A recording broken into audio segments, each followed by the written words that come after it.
अस्सलाम वालेकुम दोस्तों, कैसे हैं आप सब। मैं और मेरी नन्ही चिड़िया लाते हैं आपके लिए बहुत ही प्यारी कहानियाँ।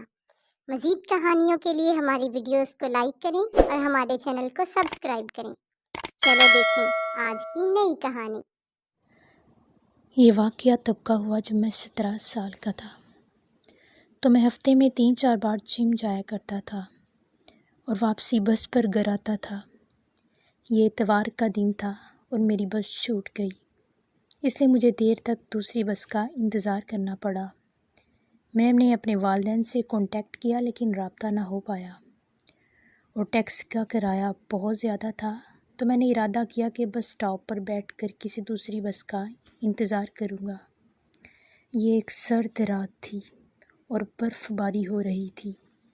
बस मामूल से ज़्यादा लेट हो गई तो मैंने अपनी जेब से फ़ोन निकाला और म्यूज़िक सुनना शुरू कर दिया। 1 घंटा गुज़र गया। बेहद सर्दी थी और मुझे वहाँ कोई दिखाई नहीं दिया। फिर मैंने अपनी आँख की साइड से कुछ नोट किया कि एक डरावना सा आदमी आहिस्ता आहिस्ता मेरी जानिब बढ़ रहा था। मैं जानता था कि अगर मैंने इसकी तरफ मुसलसल देखा तो इसकी तवज्जो मेरी तरफ हो जाएगी, लिहाजा मैंने अपनी तवज्जो अपने फ़ोन पर रखी। वो बेंच की दूसरी जानिब बैठ गया और मुझे घूरने लगा। उसमें कुछ तो अजीब था। लगता था कि या तो वो शराब पी कर आया है या फिर उसने ड्रग्स ली होंगी। फिर इसने पूछा, बस आने में कितनी देर है। मैंने अपने हेडफोन्स उतारे और कहा, शायद बर्फ़बारी की वजह से बस लेट हो गई है।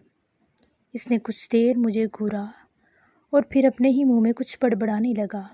मैं वाकई डर गया था। ज़ाहिर कर रहा था कि मेरी तवज्जो फ़ोन पर है। 2 मिनट बाद मैंने फिर उसकी तरफ देखा। वो थोड़ा सा मेरी तरफ आ चुका था। मैंने 1 सेकंड के लिए दूसरी तरफ देखा और महसूस किया कि वो मेरे मज़ीद करीब आ रहा था। मैं उसकी जानिब मुड़ा और पूछा, क्या तुम ठीक हो? वो अपने बाजू उठाकर मेरी तरफ झुका। मैंने जल्दी से अपना बैग उठाया और भागने लगा और वो शख्स ज़मीन पर गिर गया।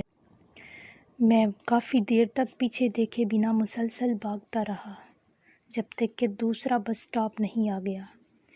मैंने ये जानने के लिए कि वो मेरे पीछे है कि नहीं मुड़कर देखा तो वो जा चुका था। मैं रुक गया और नीचे ज़मीन पर बैठ गया। सुकून का सांस लिया और अपने सर को सुकून देने की खातिर मैंने दीवार से टेक लगा ली और बस का इंतज़ार करने लगा। नोक नोक।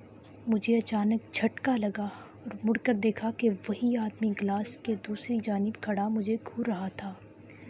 तुम्हारे साथ क्या मसला है? मैंने उससे पूछा। तो वो फिर से दूसरी जानिब से मेरी तरफ पढ़ने लगा। मैं तुम्हें ख़बरदार कर रहा हूँ, मुझसे दूर रहो, मैंने पीछे होते हुए बदहवासी में कहा।